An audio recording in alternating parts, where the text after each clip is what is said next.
Baik, Bapak Ibu Saudara, terima kasih untuk seluruh pemimpin di tempat ini yang diberikan waktu buat saya untuk sharing kebenaran firman Tuhan. Berapa banyak saudara hari ini, siang hari ini, engkau haus dan lapar akan kebenaran firman Tuhan. Amin. Sebab saya percaya bahwa setiap kehidupan kita diubahkan bukan karena yang seringkali Pak JW sampaikan, bukan karena khotbah yang baik, saudara. Bukan. Bukan karena firman yang bagus, juga bukan. Ya, tetapi bagaimana respon kita, bagaimana hati kita menerima benih itu. Sehingga setiap apa yang ditaburkan dalam kehidupan kita, yang tentunya adalah kebenaran dan firman Tuhan, itu akan terus bertumbuh dalam kehidupan kita. Dan Tuhan mau supaya bukan hanya bertumbuh, tetapi berbuah dan menyenangkan hati Tuhan. Oke? Saya tidak berlama-lama sebab 45 menit itu buat orang seperti saya ini sangat cepat sekali. Saudara. Buat Pak Chandra, buat saya ini sangat cepat 45. Kita maunya khotbah itu 2 jam gitu loh saudara ya. Kayak Tuhan Yesus gitu. Masalahnya kita bukan Tuhan Yesus. Nah, oke. Jadi saudara, ini yang menjadi kerinduan kita di tempat ini bahwa setiap daripada kita diubahkan oleh kebenaran firman. Ya, hidup kita ini enggak begitu-begitu saja gitu loh saudara. Ya, kita tinggal 2 bulan ini memasuki tahun 2023. Kita menghabiskan 2022 ya, dan kesempatan yang sangat terbatas ini kita terus nih kita dihajar terus dengan yang namanya idol. Yang namanya itu berhala saudara. Kita dilucutin, kita diingatkan kalau saudara lupa. Ya, kita dilucutin, kita ditelanjangi berhala-berhala di dalam diri kita, dalam hidup kita. Ini selama sampai akhir tahun, sampai Desember 2022, saudara jangan bosan-bosan. Ini akan terus kita sampaikan kepada saudara. Supaya apa? Supaya 2023 yang katanya itu tahun gelap, tahun kelam, tahun sulit. Tapi di tempat ini kita semua menjadi orang-orang yang merdeka. Amin. Kita menjadi orang-orang yang bebas. Kita nggak ada dalam ketakutan. Kita tidak ada di dalam kutuk, tapi kita ada di dalam berkat Tuhan. Oleh karena itu kita terus belajar. Ya, kita terus mau belajar. Sebab when you stop learning, you stop growing. Ketika engkau berhenti belajar, maka engkau sebenarnya sedang memberhentikan dirimu sendiri. Untuk apa? Untuk bertumbuh. Orang yang gak mau belajar itu orang yang tidak mau, sebenarnya orang yang tidak mau bertumbuh. Nah, saya berdoa biar setiap daripada kita di tempat ini, kita semua adalah orang-orang yang mau belajar. Amin. Kita mau belajar dan kita mau diajar. Ya. Nah, bukan menurut saya saudara ya, ini menurut ahli sorga. Ya. Ahli sorga kan tentunya orang yang pernah ke sorga gitu ya. Menurut ahli sorga itu ada beberapa kriteria gitu. Kriteria orang yang bisa masuk kerajaan sorga. Ya, kita di tempat ini kan cuma 2 loh saudara pilihannya. Ya kan? Kita ada di tempat ini tuh selama kita masih hidup, kita ada di dunia ini, oke, kita banyak pilihan. Kita mau tinggal dimanapun bebas. Saudara mau tinggal di Denpasar, mau pindah ke Surabaya, mau ke Alaska, mau ke Jepang, kemanapun itu bebas selama Anda punya duit. Ya kan? Tetapi ketika kita sudah lepas nafas kita, maka kita cuma 2 pilihan yang kita harus jalani saudara. Yang pertama itu adalah apa? Sorga. Ya kan? Kalau saya katakan berapa banyak saudara mau masuk sorga? Loh, semua mau masuk neraka ini. Enggak kan? Semua pasti keinginannya mati masuk sorga gitu ya. Enggak mau masuk yang lain. Enggak mau masuk neraka karena neraka itu panas, banyak apinya. Nah, kalau saudara senang main api, ya kan? Saudara masih terikat dengan api. Maksud saya terikat dengan rokok maksudnya. Itu tempatnya bukan di sorga saudara. Yang satunya sebab apa? Nggak ada api di sorga nanti. Ya, makanya kita harus membiasakan hidup seperti di sorga. Nah, menurut ahli sorga ini dikatakan ada beberapa kriteria. Yang pertama, orang yang bisa masuk kerajaan sorga itu adalah orang yang tidak berbuat dosa. Itu. Ya. Ini semua agama, semua kepercayaan. Mereka percaya bahwa orang yang tidak berdosa, tidak melakukan dosa, maka dia akan masuk kerajaan sorga. Ya, dan ini ya kita tahu nggak bisa. Kita semua orang berdosa, hanya Yesus yang bisa menyucikan kita, ya, membasuh dosa kita. Lalu yang kedua ini adalah yang seringkali kita dapati, saudara. Ya, orang yang bisa masuk surga itu adalah orang yang tidak suka gosip, nggak baperan. Baperan itu apa sih? Bawa perasaan gitu, dikit-dikit tersinggung, dikit-dikit ngamuk, dikit-dikit gondok, apa sih gondok itu bahasa surga, ngambek gitu. Dikit-dikit mundur, dikit-dikit kabur gitu. Mending kaburnya jauh, deket-deket balik lagi, saudara. Ya, sebab apa? Di surga nanti nggak ada itu. Dikatakan di surga itu tenang, nggak ada orang rasan-rasan, nggak ada orang ngerasani orang, nggak ada orang itu baper, nggak ada orang itu tersinggung. Yang ada di sana itu tenang, dikatakan. Suasananya tenang, damai. Jadi kalau yang suka bertengkar, suka ribut, sudah pasti sudah sulit masuk surga. Ya, lalu yang ketiga adalah orang yang suka kuliner, suka makan. Kemana-mana mesti makan. Ke kota ini cari kuliner, kota ini cari kuliner, cari makanan. Sulit, kenapa? Karena di surga nanti nggak ada pujasera, saudara, nggak ada. Di surga nggak ada pujasera, gitu. Jadi sulit nanti kita. Karena saya pernah dengar hamba Tuhan berkata begini, nanti kita di surga, itu sebenarnya ya hidup kita di bumi ini sedang berlatih pada apa? Pada kehidupan yang kekal. Apa yang kau lakukan hari ini itu bukan berarti nanti di surga itu kita membosankan, saudara. 24 jam kita menyembah tersungkur. Enggak begitu. Ya. Tapi menyenangkan. Surga adalah tempat yang sangat menyenangkan. Gitu. Lalu yang keempat, nah ini yang berbahaya, saudara. Bahaya banget ya. Dan tolong nanti jangan saya pulang dari ibadah ini saya dikeroyok, jangan. Karena apa? Yang keempat ini adalah orang yang masuk kerajaan sorga, itu adalah orang yang badannya langsing. Kenapa begitu? Karena katanya, nih konon katanya, di sorga itu pintunya sempit. Jadi yang badannya gede nggak bisa, kecuali jalannya miring. Miring pun kalau badannya gede nggak bisa. Ya itu intermezzo. Artinya gini, Bapak Ibu Saudara, untuk urusan Anda dan saya masuk surga atau neraka, itu bukan urusan kita. It's not all our business. Sama sekali nggak ada urusannya dengan kita. Sebab Yesus sudah mati di atas kayu salib, dia katakan, tetelestai, sudah selesai. Artinya apa? Dosamu dan dosaku sudah diampuni. Dosamu dan dosaku sudah dihapuskan. Gitu. Makanya Yesus naik ke atas kayu salib. Bapa memberikan satu-satunya anaknya yang tunggal.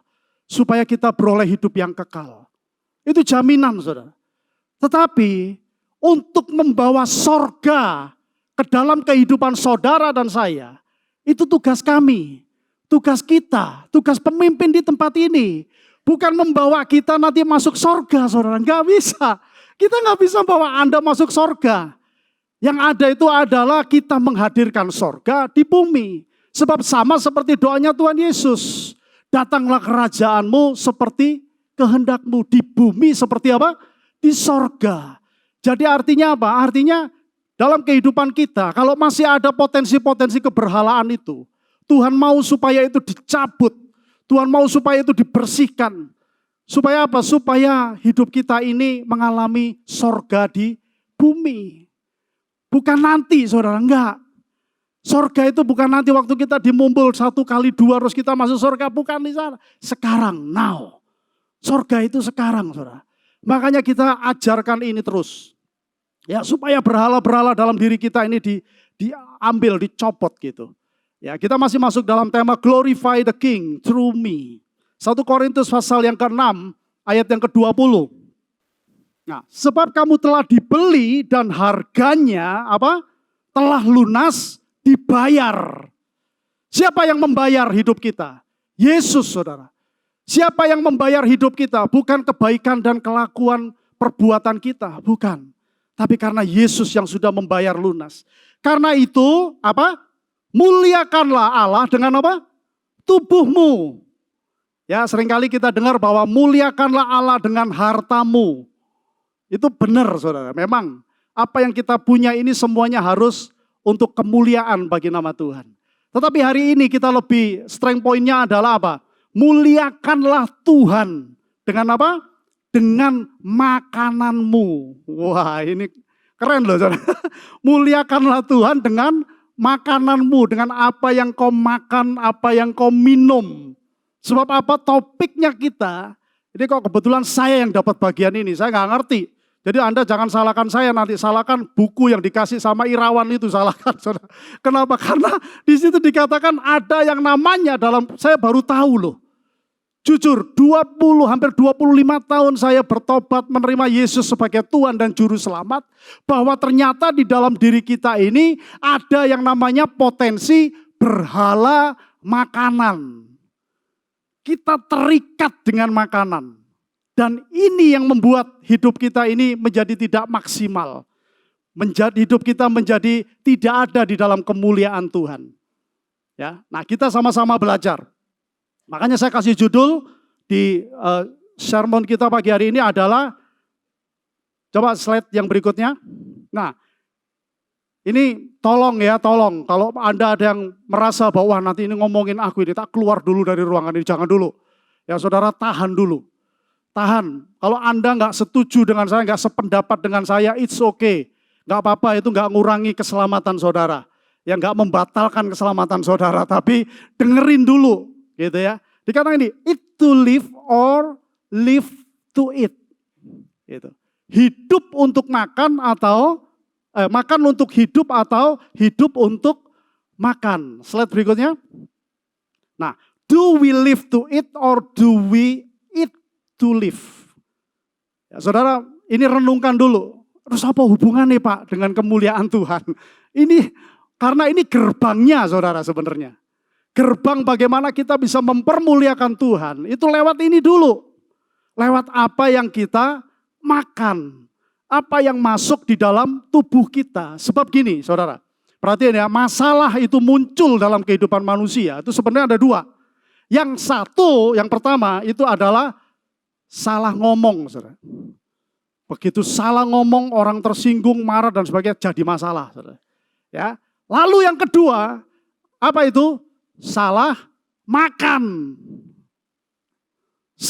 Kuabe dipangan, dalam nama Yesus dipangan, dalam nama Yesus Tuhan kuduskan makanan ini, hari Minggunya jalan kayak kepiting miring. Karena apa? Salah makan, semua dimakan. Gitu. Makanya saya bersyukur saya ada di komunitas, di kelompok ini. Bagaimana 20 tahun saya melayani Tuhan, saya nggak pernah loh dikorek-korek, pingin tahu gitu kesehatan saya, disuruh cek lab.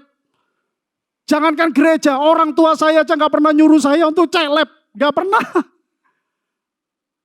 Bagaimana di tempat ini kita concern dalam kehidupan saudara? Kenapa? Karena kalau kita makannya benar, ya fokusnya kita benar, maka 1 Korintus 6:20 itu akan terjadi dalam kehidupan kita. Memuliakan Tuhan lewat tubuh kita, lewat hidup kita. Bukan persoalan masalah saudara, maaf ya, di tempat ini yang badannya gemuk atau ramping. Gak ada hubungannya saudara. Ada banyak orang ramping, geragasnya minta ampun. Saudara. Ya kayak saya ini makannya banyak loh. Saudara jangan macam-macam loh. Makanya kolesterol saya tinggi. Makanya asam urat saya dhuwur. Kenapa? Karena saya makan, semua makan. Pokoknya yang hidup tak pangan. Kecuali kereta api. Saudara. Yang bergerak. Ya toh. Yang bergerak, kita makan, kita santap, kita sikat. Tapi begitu ngerti ini saudara, kita mulai berpikir. Tuhan panggil saudara dan saya, dia beli kita dengan lunas. Itu ada harganya men. Gak sembarangan. Tuhan panggil kita, tujuannya untuk mempermuliakan hidup kita. Bukan jadi bahan olok-olok buat orang lain. Bukan jadi bahan buli-bulian buat orang yang belum mengenal akan kebenaran firman Tuhan. Makanya bagaimana kita bisa menjaga ini. Makanya di Amsal kan dikatakan jagalah lidahmu. Lidah itu berbicara tentang apa? Perkataan kita. Berbicara tentang apa? Tentang makanan apa yang kita makan. Karena lidah ini kan rasa. Ya kan ada rasa di situ. Dan sebetulnya rasa lapar itu bukan di perut saudara. Bukan. Tetapi di pikiran saudara. Ini loh sumbernya itu dari sini. Makanya Joyce Meyer katakan begini. medan peperangan orang Kristen itu sebenarnya bukan di hatinya, bukan. Karena Roh Kudus sudah ada di dalam hati kita. Tapi medan peperangan yang sebenarnya orang Kristen itu ada di mana? Di pikiran. Nah, berhala-berhala itu ada di mana? Ada di pikiran kita. Yang akhirnya sampai turun ke hati. Wah, repot sudah. Sudah nggak bisa lagi dibendung. Gitu.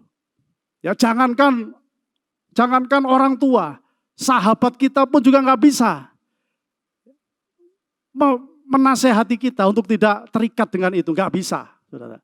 Ya makanya hati-hati, jangan sampai turun ke hati. Yang selanjutnya, makanya kita harus ngerti ini ya. Jadi do we live to eat or do we eat to live? Beda ya, orang hidup untuk makan atau makan untuk hidup. Nah ini saudara renungkan. Nanti kalau saudara keluar dari tempat ini, jangan buru-buru masuk ke restoran terus milih, wah, pikir lagi ini. Gitu. Ya karena apa yang sudah masuk, saudara, memang nanti akhirnya keluar, memang betul akhirnya keluar. Tetapi ada yang nggak benar, nanti ya kita sama-sama belajar bagaimana Yesus katakan, setiap makanan itu jangan ada yang terbuang. Saudara. Jangan sampai ada yang terbuang. Selanjutnya, slide selanjutnya. Nah, Matius pasal yang ke-6 ayat 25 di dalam terjemahan yang versi mudah dibaca. Saya suka dengan versi yang mudah dibaca ini karena jelas di sana dikatakan begini, utamakanlah kerajaan Allah. Loh apa hubungannya Pak? Kerajaan Allah dengan apa yang aku makan, apa yang aku minum? Karena ini, janganlah kamu khawatir tentang makanan atau minuman yang kamu perlukan untuk hidup. Sebab apa? Hidup itu lebih penting daripada apa? Makanan. Gitu. Hidup lebih bermakna dibandingkan dengan makanan. Ya, makanya di tempat ini saya berdoa jangan ada yang ribut masalah makanan, saudara. Jangan, kalau KM ya KM saja. Gak usah KM milih-milih makannya apa, panganannya apa. Wah gak enak, gak usah teko. Nah, itu bahaya, saudara. Itu bakal bukan menjadi warga kerajaan Allah, bahaya banget. Karena fokusnya kepada makanan. Selanjutnya, nah, Kyle Idleman katakan begini, sebenarnya nggak ada yang salah dengan apa yang saudara dan saya makan. Saya pun sampai hari ini saya makan. Ya saya makan daging juga, saya makan babi, saya makan kambing. Oh kambing itu enak banget ya. Kambing itu sangat, ada yang ngiler tuh di belakang. Sate kambing itu waduh luar biasa, enak banget. Ya kalau saya makan, masih makan sampai hari ini.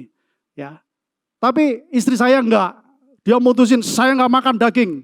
Saya nggak makan apalagi babi, no, dia nggak mau makan. Dia cuma makan yang tumbuh-tumbuhan, gitu, yang apa sayur-sayuran. Dia makan itu aja, gitu.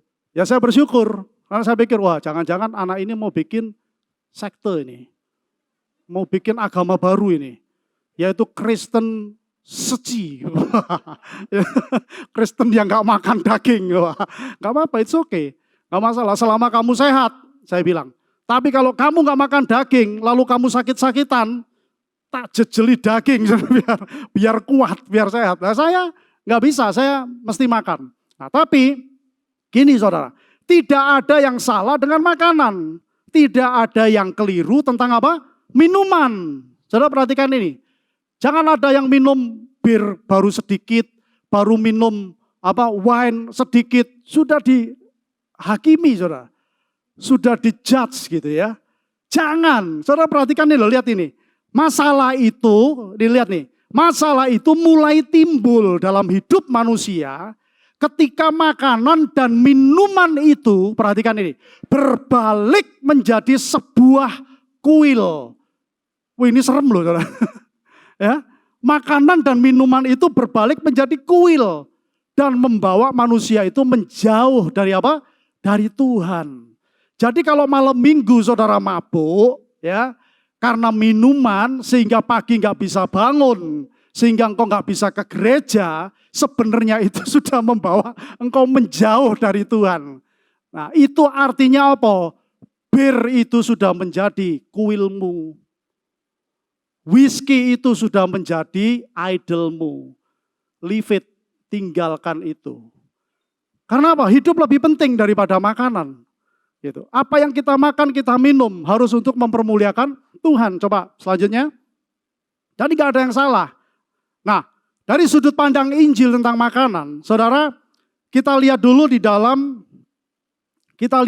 dalam Yohanes, ini ya, pasalnya yang ke-6. Oke, kita lihat di Yohanes pasalnya yang ke-6. Ayatnya yang pertama, sebenarnya Anda nanti baca sampai di rumah sampai yang ke-66. Tetapi ini saya baca dari ayat yang penting-penting saja.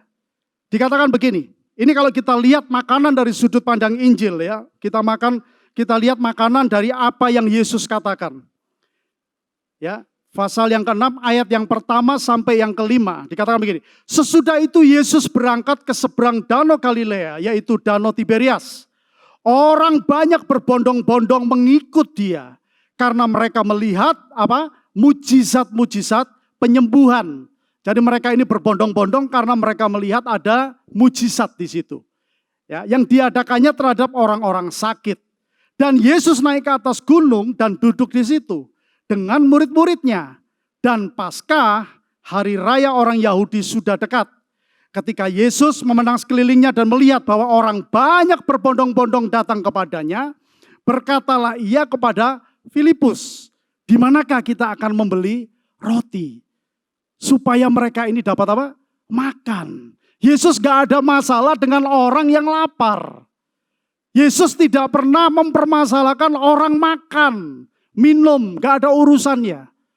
Tetapi yang Yesus mau katakan di sini adalah ketika dia melihat orang lapar, ketika dia melihat orang gak bisa hidup dengan baik, itu kan hidup dengan baik ya, gak bisa makan itu kan sudah parah saudara. Maka dia bertindak. Makanya kita di tempat ini setiap minggu kita memberikan makan kepada orang yang lapar. Kita memberikan bantuan kepada orang-orang yang susah, yang sampai gak bisa makan, gak ngerti besok itu mau makan apa saudara. Jadi bertindak.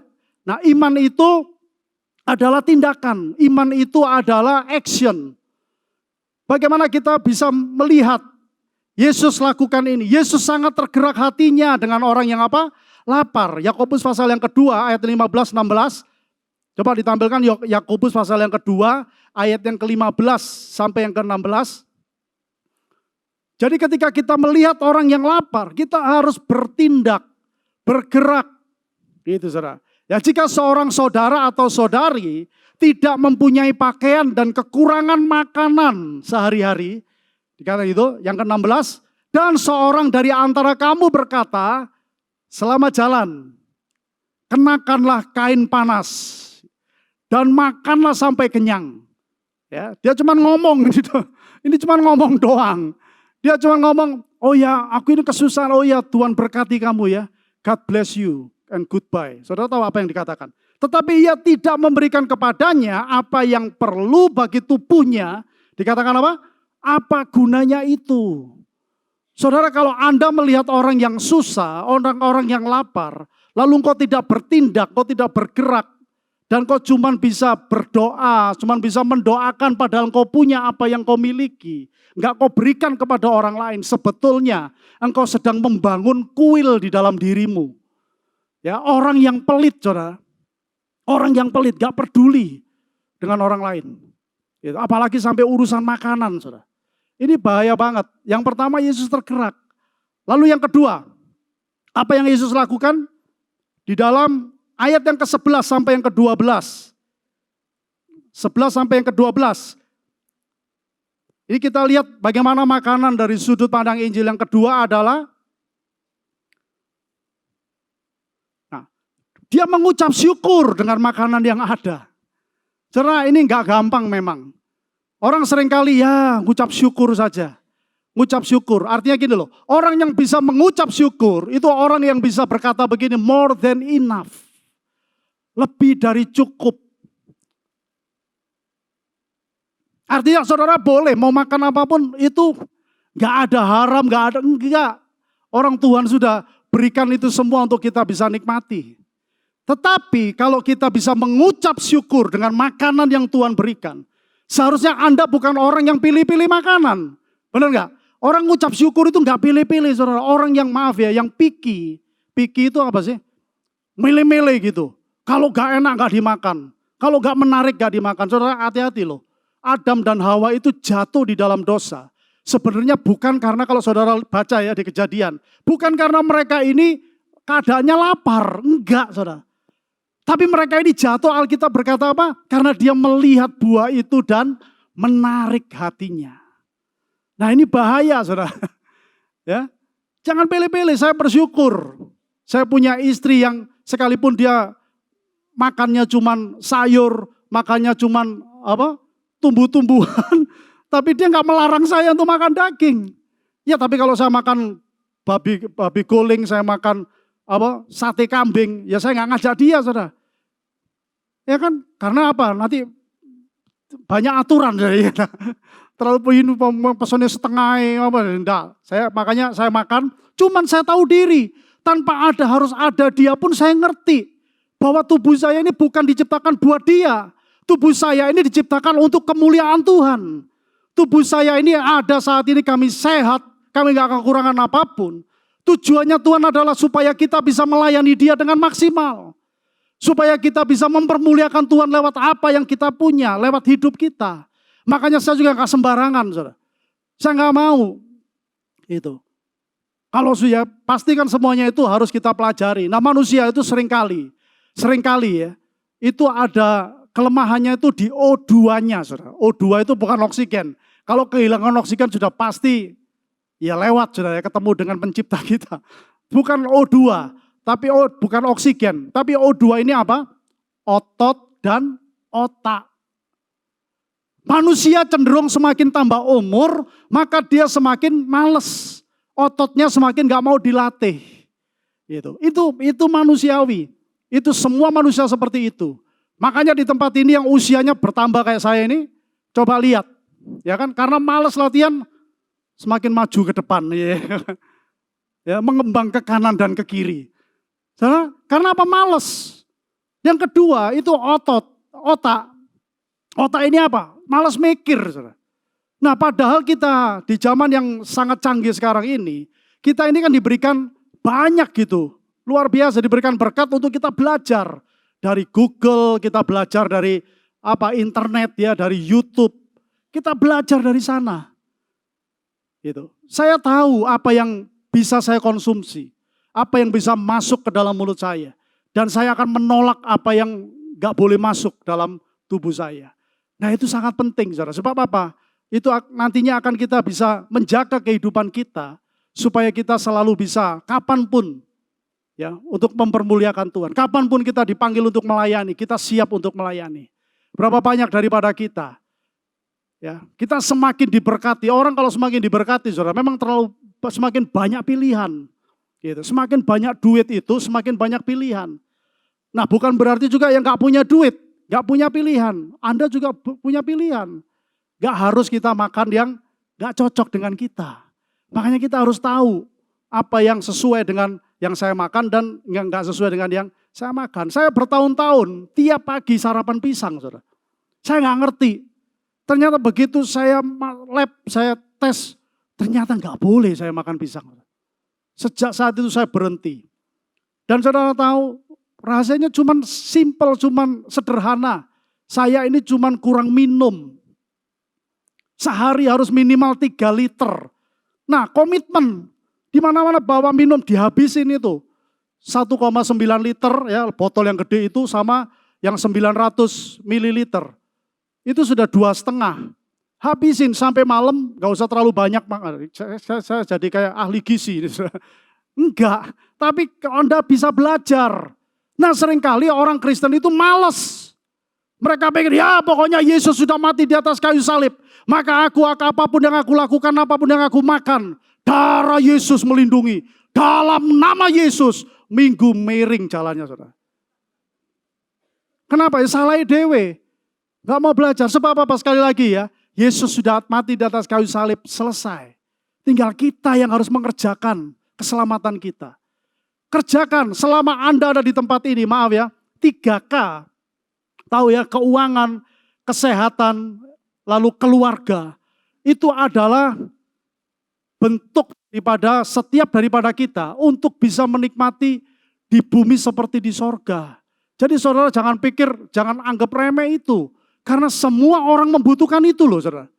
Bukan membutuhkan teologi, bukan membutuhkan hidup yang kudus, bukan membutuhkan apa lagi? Kekekalan gitu ya. Bukan, saudara sedang diajari 3 itu untuk menikmati sorga di bumi. Kalau Anda sehat, Anda diberkati, ya kita nggak minta kok traktir, enggak. Kalau traktir ya puji Tuhan ya kan. Tapi kalau Anda sehat, lalu keluargamu baik, ya puji Tuhan. Jangan sudah mau cerai, ribut, baru telepon Pak CW, telepon Pak Chandra, Pak tolong Pak doakan Pak. Kita ini mau bercerai. Wes diajari keluarga di tempat ini. Tapi nggak mau. Saudara 3K itu tujuannya bukan buat kita, buat Anda sendiri, buat saudara sendiri. Kalau Anda diberkati kita nggak minta apa-apa kok dari Anda. Kalau keluargamu baik-baik saja, engkau bertamasya, kita nggak mau ikut-ikutan kok, ikut piknik, enggak. Nikmati saja. Tujuannya untuk memuliakan Tuhan. Nah seringkali kita ignore. Gitu. Itu tandanya orang tidak mengucap syukur. Yesus mengucap syukur dengan apa yang ada. Baru miracle itu terjadi. Mujizat itu terjadi. Ya kan? Yang ketiga, yang terakhir yang ketiga. Setelah mengucap syukur. Nah, ini yang paling penting, Saudara. Yesus itu menyodorkan kepada murid-muridnya sebuah pilihan. Untuk hari ini Anda berpikir bahwa engkau akan masuk sorga atau neraka, mau hidup di bumi ini seperti di sorga atau di neraka, itu pilihanmu.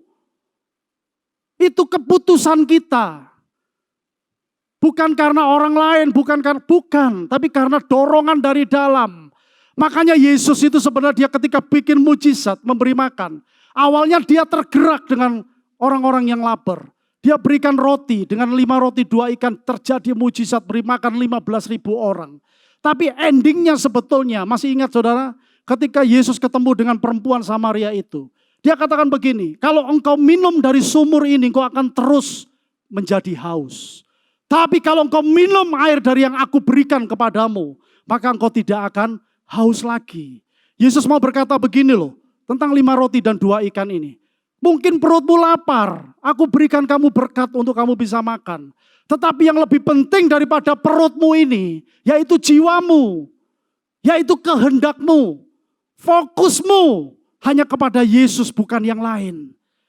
Nah saudara, berhala ini yang terus ada dalam kehidupan kita.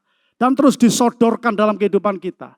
Gak peduli loh saudara, mau muda, mau kaya, mau tua, mau miskin, berhala ini ada di dalam hati kita. Nah keputusan kita untuk kita mau berubah hari ini. Apa yang Tuhan sudah berikan, sekali lagi ya, Yesus tebus hidup kita dengan harga yang mahal. Dia gak sembarangan saudara. Oleh karena itu saya sudah tidak mengizinkan lagi hal-hal yang kotor, sampah maaf ya, itu masuk dalam diri saya gak mau. Sebab apa? Saya mau hidup saya menjadi kemuliaan bagi nama Tuhan. Hidup saya tetap sehat, saya olahraga, saya makan yang memang itu masuk. Bahkan salah satu ahli gizi berkata begini, kalau Anda mau sehat, jangan makan yang bukan makanan. Ngerti maksudnya? Makan yang bukan makanan itu makanan-makanan kaleng, itu loh, makanan-makanan cepat saji, yang disimpan berbulan-bulan lalu dimakan, itu gak sehat. Saudara. Makanya kayak soda, kayak begitu itu gak sehat. Saudara. Maaf kalau di tempat ini ada yang jualan soda. Tapi itu benar saudara. Karena tubuh kita ini sebenarnya sudah diciptakan Tuhan bisa menyembuhkan selama hampir 25 tahun sampai detik ini. Ya, kita nggak pernah tuh ngerasain sesuatu yang sampai fatal masuk rumah sakit, sampai opname nggak pernah. Karena apa yang kita makan, yang kita minum, ya kita jaga. Gitu. Ya, jadi Yesus menyodorkan kepada muridnya dalam Yohanes pasal yang ke-6, 27. Coba ditayangkan. Yohanes pasal yang ke-6 ayat yang ke-27. Bekerjalah bukan untuk makanan yang akan dapat binasa. Melainkan untuk makanan yang bertahan sampai kepada hidup yang kekal. Yang akan diberikan anak manusia kepadamu. Sebab dialah yang disahkan oleh Bapa Allah dengan meterainya. Lalu kata mereka kepadanya, apakah yang harus kami perbuat supaya kami mengerjakan pekerjaan yang dikehendaki Allah? Jawab Yesus kepada mereka, inilah pekerjaan yang dikehendaki Allah, yaitu hendaklah kamu percaya kepada Dia yang telah diutus Allah. Maka kata mereka kepadanya, tanda apakah yang engkau perbuat, supaya dapat kami melihatnya dan percaya kepadamu, pekerjaan apa yang engkau lakukan. Nah, dikatakan begini, nenek moyang kami telah makan mana di padang gurun, seperti ada tertulis, mereka diberinya makan roti dari sorga. Maka kata Yesus kepada mereka, aku berkata kepadamu sesungguhnya, bukan Musa yang memberikan kamu roti dari sorga, melainkan Bapakku yang memberikan kamu roti yang benar dari sorga. Karena roti yang dari Allah, ialah roti yang turun dari sorga. Dan yang memberi hidup kepada dunia ini, dia sedang berbicara tentang dirinya sendiri. Yesus berbicara tentang dirinya sendiri. Orang yang terikat dengan berhala makanan, sebenarnya dia tidak pernah memakan apa yang Yesus sodorkan dalam kehidupannya. Dia tidak mau mendengar apa yang Yesus katakan. Akulah roti hidup, dikatakan. Barang siapa datang kepadaku, ia tidak akan lapar lagi. Dan barang siapa percaya kepadaku, ia tidak akan haus lagi. Jadi Yesus menyodorkan ada dua pilihan. Saudara bisa mengejar berhala dalam kehidupanmu lewat berhala yang namanya makanan ini. Atau saudara mengejar Tuhan dan saudara bisa mendapatkan yang namanya kepuasan di dalam jiwamu. Engkau tidak akan lagi terikat dengan segala berhala makanan. Sebab apa? Yang menjadi menu kita, yang menjadi yang utama dalam hidup kita, bukan makanannya, tetapi Yesusnya yang menjadi terutama dalam hidup kita. Nah, kalau saudara mulai merenungkan ini, mulai berpikir bahwa memang orang hidup perlu makan. Tapi saudara perhatikan, Yesus berkata bahwa kehidupan itu lebih penting daripada makanan. Makanan bisa membinasakan kita. Makanan bisa menghancurkan kita. Tetapi Yesus datang memberikan kehidupan dalam kehidupan saudara dan saya. Mari kita belajar untuk merenungkan firman ini. Berhala-berhala makanan, saya juga baru 20 tahun lebih saya menjadi orang Kristen lahir baru. Baru kali ini saya mendengar ada yang namanya dalam kehidupan kita, yaitu kita terikat dengan yang namanya berhala makanan. Saya berdoa biar setiap daripada kita menanggapi firman ini dengan serius, saudara. Sebab apa? Kita diciptakan untuk kemuliaannya. Kita bukan diciptakan untuk diri kita sendiri, tapi kita diciptakan untuk mempermuliakan Dia. Jangan sampai nanti seperti di Filipi. Di dalam Filipi pasal yang saya ingat di Filipi pasal yang ke-3, ayat yang ke-17 sampai yang ke-19. Filipi pasal yang ke-3, ayat yang ke-17 sampai yang ke-19. Tolong ditampilkan Filipi pasal yang ke-3. Nah ini, saudara-saudara, ikutilah teladanku. Ya ini Rasul Paulus berkata begitu. Dan perhatikanlah mereka. Saudara, betapa pentingnya masalah makanan ini. Sampai Rasul Paulus saja yang ketemu dengan Tuhan Yesus dapat kasih karunia, dia mengajarkan kepada kita. Yang hidup sama seperti kami, yang menjadi teladanmu. Karena seperti yang telah kerap kali kukatakan kepadamu. Dan yang kunyatakan pula sekarang sambil menangis.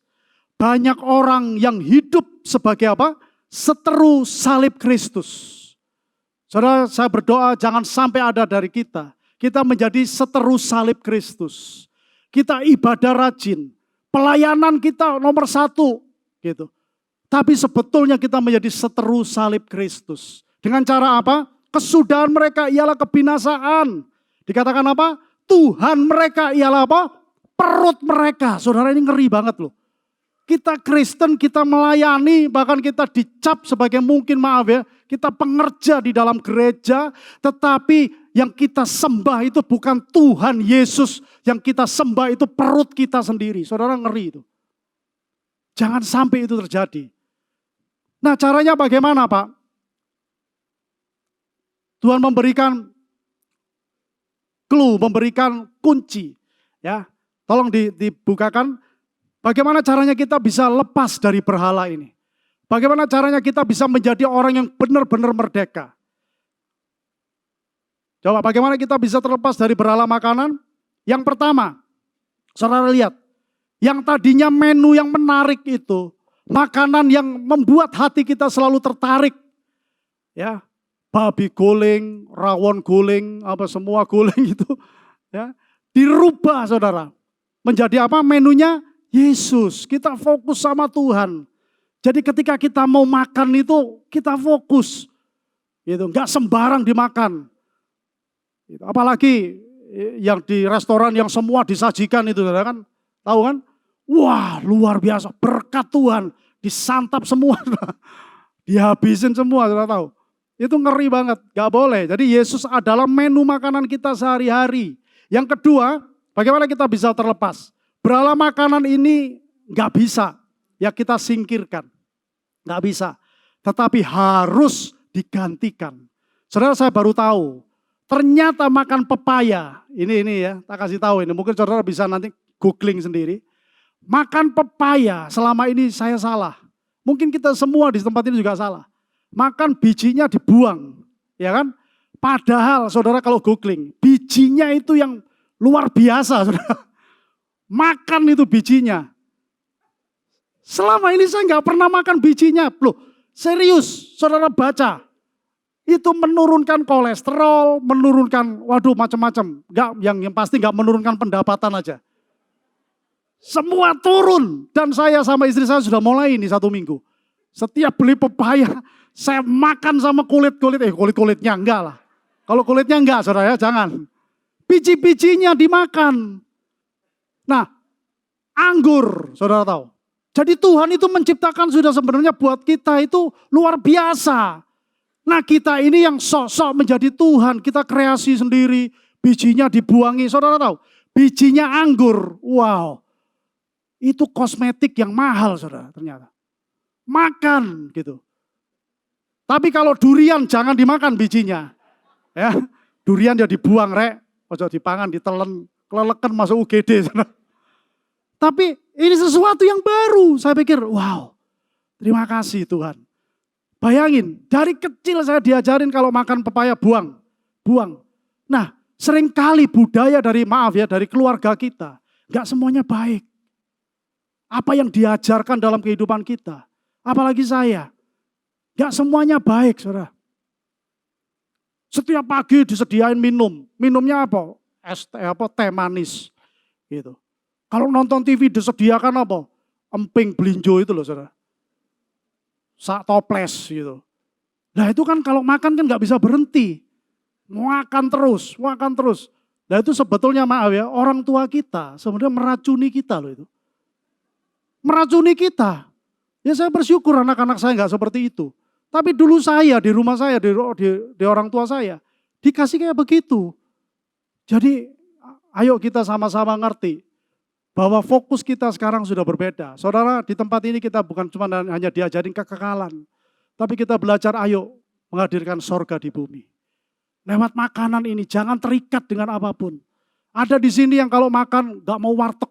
Wah, maunya restoran yang bagus-bagus, malu gak apa-apa sih. Selama kamu punya duit, gak menurunkan pendapatanmu gak apa-apa. Ya kan, yang cialat itu kan kalau kita terikat dengan itu, masuk kafe sana, kafe sini, pindah kafe sana, kafe sini. Setelah itu kartu kreditnya jebol, saudara. Ya, jangan, itu berhala yang harus kita singkirkan. Minum kopi 1 hari, jangan banyak-banyak, 2 gelas itu sudah maksimal. Gitu, gak boleh banyak-banyak. Ada orang yang terikat, kalau gak minum kopi kepalaku gliyeng, pusing. Ya itu karena ada berhala kopi di dalam dirinya.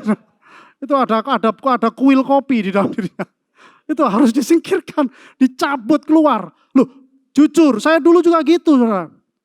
Setiap kali duduk cangkruk gitu ya sama teman-teman kopi. Kali duduk, dan itu sudah ada di dalam darah. Ya toh, begitu saya nggak minum, kepalanya pening, pusing. Nah, itu ada berhala di dalam diri kita. Singkirin, nggak usah. Nggak minum kopi, maaf ada di tempat ini nggak minum kopi tapi tiba-tiba terus Anda meninggal, nggak ada kan. Gak minum kopi ya paling semaput terakhir. Paling pingsan saudara, gak apa-apa. Asal berhalamu dikeluarkan. Ya. Kalau saya gitu, gak apa-apa. Gak minum kopi gak masalah. Yang ketiga, yang terakhir. Nah ini saudara. Belajar apa? Berpuasa. Nah ini yang gak gampang memang. Tapi harus dilakukan. Saya dulu sangat terikat. Kalau makan harus minum yang manis. Saudara bayangin, saya baru tahu sekarang. Makannya nasi itu sudah ada gulanya. Lalu ditambah mie. Mie itu sudah ada gulanya. Ditambah lagi apa lagi? Makanan-makanan yang mengandung gula. Lalu ditambah lagi penutupnya. Yaitu es teh manis. Wih. Enak saudara. Enak. Bener enak. Tapi tanda-tandanya perutmu tambah semakin hamil 3 bulan, 6 bulan, 9 bulan. Bahaya itu ada gula di dalamnya. Saudara harus mulai workout. Mulai olahraga. Ya, terutama yang di sini nih. Nih, yang melayani ini, olahraga. Jangan diekspos gulanya. Ya, belajar olahraga, puasa. Puasa memang gak gampang. Ada beberapa orang ngomong gini, gak bisa saya Pak puasa. Loh kenapa puasa? Saya mah. Saya kasih tahu ya. Saya dikasih Pak Chandra 80 alasan kenapa kita harus berpuasa. Itu ada manfaatnya. Orang yang sakit mah berat ketika dia berpuasa ngalami kesembuhan malah. Kenapa? Karena ini diistirahatkan, saudara. Itu asam lambungnya dia nggak keluar, diistirahatkan. Jadi nggak ada alasan. Saya ngalami, saudara. Saya puasa yang paling berkesan buat saya supaya kita tidak terikat itu saya anjurkan saudara puasa apa? Puasa Daniel itu loh, saudara. Puasa Daniel itu kan kita tidak makan apa yang menjadi kesukaan kita. Bukan kesukaan raja loh. Ada kan banyak orang berpuasa Daniel, nggak makan daging Pak, diposting, difoto, cekrek. Nah kalau istri saya, memang dia nggak makan daging, ya kan? Enggak, bukan itu. Tapi yang kita suka, itu mulai kita tahan, kita nggak makan.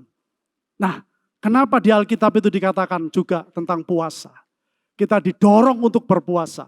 Supaya tujuannya apa? Kita punya penguasaan diri. Kita bisa betul-betul menahan diri kita. Ya. Dan berhala itu, saya kasih tahu ya, berhala itu gak bisa ditengking saudara. Let me tell you, gak bisa ditengking. Saya pernah di suatu acara, ada anak muda.